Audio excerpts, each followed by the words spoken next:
Hey there, welcome to a technology update presented by Odyssey Logistics. I'm your host, Andrew Cox, and Senior Retail Analyst here at FreightWaves. And for the next few minutes, I have the distinct pleasure of speaking with Bob Boyle, the Vice President of North American Managed Logistics Services at Odyssey, and Frederik Smedt, who is the Managing Director of Odyssey Logistics Europe. Thank you both for joining us. I want to jump right in because we've got a lot to cover. Frederik, when an organization decides to conduct a network optimization project, what should they expect? That a network optimization project, that it's a theoretical exercise based on, it's a data-driven theoretical exercise, where the challenge is to translate all that data and in that exercise into actionable recommendations. And we the outcome of these recommendations, so our recommendations on the short term, so quick actionable actions, and on a longer term. The challenge is to, take that data and turn it into actionable insights. What is one piece of advice you would give to, companies looking to conduct a network optimization project? What is one piece of advice you'd give to them in their preparation for it? Well, yeah, coming back on again, of course, on the data, that it's a very data-driven exercise. So data is key. So the more data we get, the more accurate and the more actionable the outcome of the exercise is. So the recommendation we would give to any companies who would like to participate in such a network optimization project is to give us as much data as possible in any kind of formats or whatever there is available. We can use to increase the accuracy of the network optimization outcome. I'd also add on to that Frederik's 100% right. The data is the critical path, and it's extremely important to have that organized the right way. But these projects, the objective of these projects is to create value, and it's to create savings, right, and efficiencies. And in order to do that, likely most of these shipper organizations are going to have to make changes. And so it's important going into the project, before they even engage a company like Odyssey, to make sure that their organization is prepared to be willing to make changes and to make adjustments in order to achieve the targets, the savings, and the efficiency opportunities that we may propose. Bob, you said there that the end goal is to create value with these network optimization projects. Can you give me a little bit more detail on your approach to creating value with these projects? Yeah, I think there's value in all phases of the projects, or these projects. As Frederik mentioned, we're going to really work to learn the business and review the data.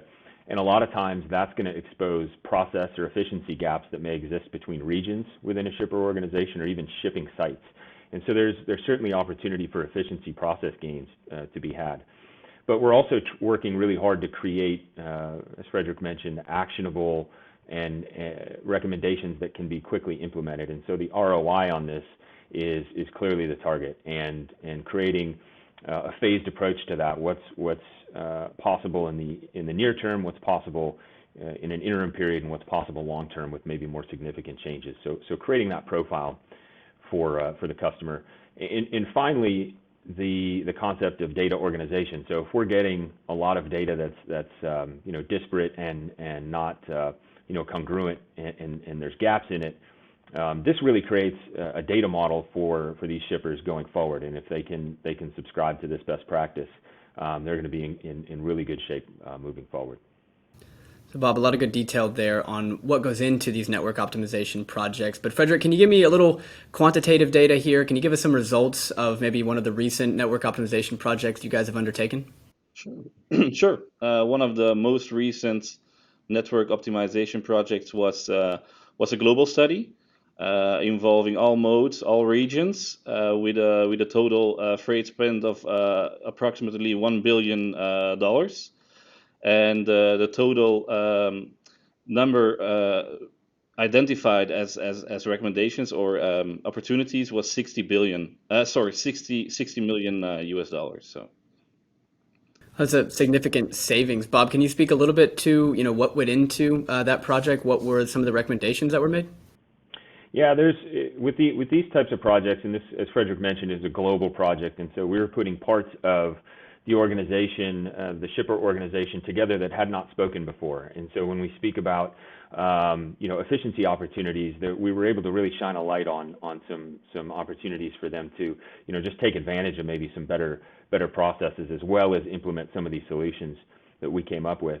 But I also think there's an element to what we produce and what we produced in this example that's important to note. And as we know, in transportation and in supply chain specifically, it's dynamic. Things are changing almost at a moment's notice.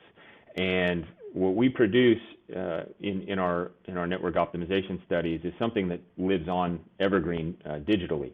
And so we generate the digital twin and we make that available through dashboarding and business intelligence platforms. We put scenarios and recommendations out there on our business intelligence platform. So our customers, well after the project is over, they can have different dynamics taking shape in their organization, and they can go back to this project and adjust and come up with even more actionable results as time goes on, after we've even stepped away from the project. Wow, so the digital twin seems like a brilliant and collaborative effort that allows them to work on their own stuff long after that you guys may have stepped away from the project, because this is not a destination or a finish line here in this project. It is a journey that is constantly going on and will take many iterations over a course of many years. So I do want to thank you both for your time today. This has been extremely insightful.